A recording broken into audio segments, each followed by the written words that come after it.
Agulini Bijay Kumar Jomonigo Malkhungni Saidrolaithani Bolai Toklai Koktomago Saimanka Buzangai Koraksa Doctor Binibumung Ortho Phabo Chaudhuri KBC Clubni Secretary Faising Kok Silchaka Buzangai Doctor একটা গাড়ি নিয়ে একটা গন্ডগোল হয়েছে।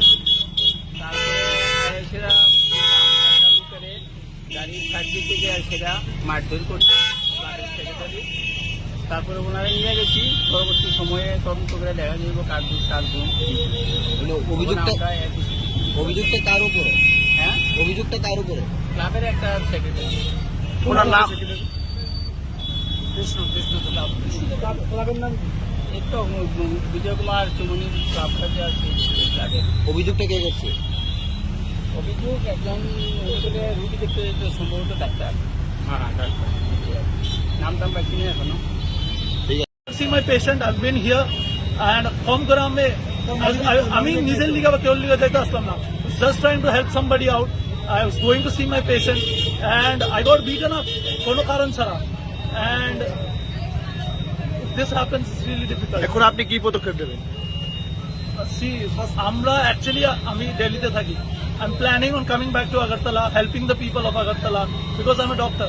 I want healthcare to improve here. But people, এখানে মানুষের attitude towards doctors, attitude towards somebody needs to change. রাস্তার মধ্যে একজন দাঁড়া করে তুমি মারবা খেলিকা, কেউ একটা তোমার কথা কইতে চাইতেছে, তুমি আরে মারতাছো, আরে অ্যাসল্ট করতেছো, একটা হিউম্যান লেভেলে কেউ মুখের উপরে এভাবে জুতা রাখা তো ঠিক না, কোনোভাবেই ঠিক না। And the people of Agartala support করা উচিত এমন একটা কজে। only then যারা ক্যালিবার, যারা doctors, people who want good for the society of Agartala, only then they can come and help the people of India and Agartala. যখন আগরতলার মানুষ তারা সাপোর্ট করবো ফিরা অনেক লিগা, সো সবার সাপোর্ট। ক্লাবের নামটা যদি একটু বলেন। KBC club. আপনার নামটা? ডক্টর অর্ক প্রভু চৌধুরী। বাড়ি কোন জায়গাতে আপনার? আমার বাড়ি এমনিতে ইন্দ্রনগর। এখন আমি ড্রপ গেট একটা পেশেন্ট, আমার ক্লিনিক আছে ওখানে একটা পেশেন্ট দেখতে যেতে emergency, and I practice in Delhi. এরকম বিহেভিয়ার কেন করেন তারপর সেক্রেটারি? এর আগে একবারে আপনার বিরুদ্ধে একটা অভিযোগ, একজন অভিযোগ করেছে যে আপনি ওনাকে ও ট্রিটমেন্টের জন্য যাচ্ছিল, আপনি ওনাকে গায়ে হাত তুলেছেন, কি বলবেন? ট্রিটমেন্টের জন্য যাচ্ছিল সেটা আমরা বলতে পারছি না, প্রত্যেকদিন একটা জাম থাকে।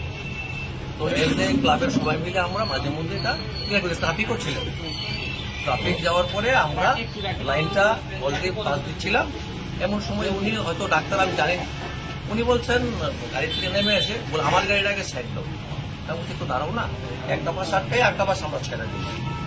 তবে উনি নামছে কিন্তু না, গালিগালাজ কুকুর বাচ্চা কাচ্চা আমার সব গালিগালাজ করলো, আপনার এখনই যাইতে লাগবে, আমার এখনই ছাড়তে লাগবে। আমি একটু দাঁড়াও না ভাই। তখন একদম সিসি ক্যামেরা আছে, কেন সরকারি সিসি ক্যামেরা আছে, ওখানে নিয়েছে সমস্ত ঘটনা।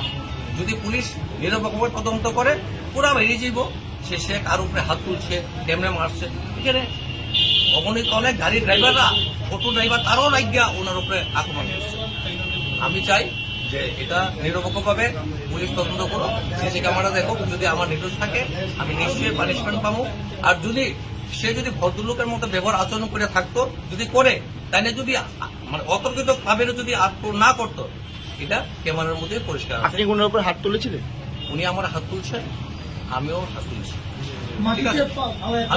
আমি তখন আমি যদি পায়ে দিয়া আপনারা মিডিয়ার সামনে, আমি একটা মিডিয়ার চ্যানেলের সাথে যুক্ত আছি, আমি যদি ওনারে পা দিয়া থাকি, আপনারা প্রকাশ্যে আপনার কাছে মিডিয়ার মাধ্যমে আমি জানাইতে আছি, আমার ছবি যদি আপনারা দেখেন, আপনাদের মাধ্যমে আমার পানিশমেন্টের ব্যবস্থা করণের সুচার হল।